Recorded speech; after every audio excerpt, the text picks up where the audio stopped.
naitwa Ngali Makakala.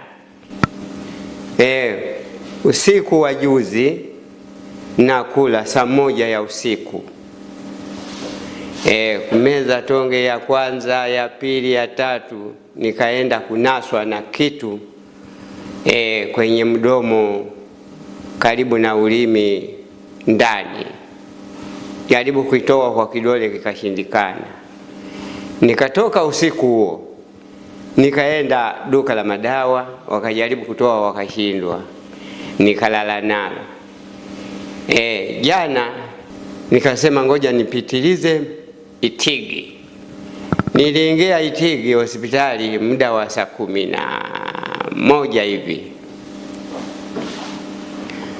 Nikaingia hospitali, nikamkuta kijana mmoja kaniongoza njia nzuri sana, anaitwa Boni. Nikapokelewa, nikalazwa kitandani muda karibu saa moja hivi.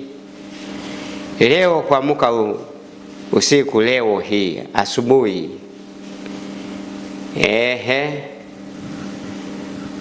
ndo nimepelekwa kwa dokita. Ameenda kuangalia, kanipa vipimo.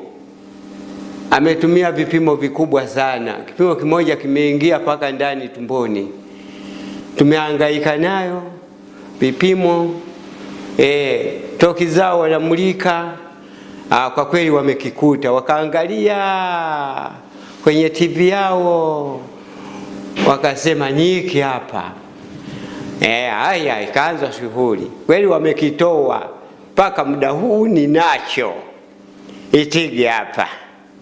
Nashukuru paka hapa. Nilikuwa namwambia nesi mwingine, njoo kwangu mwanangu unitembelee. Nimemuuliza, akasema mimi nimezaliwa hapa Itigi.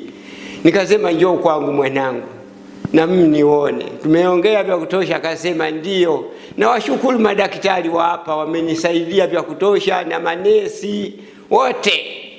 Ndio.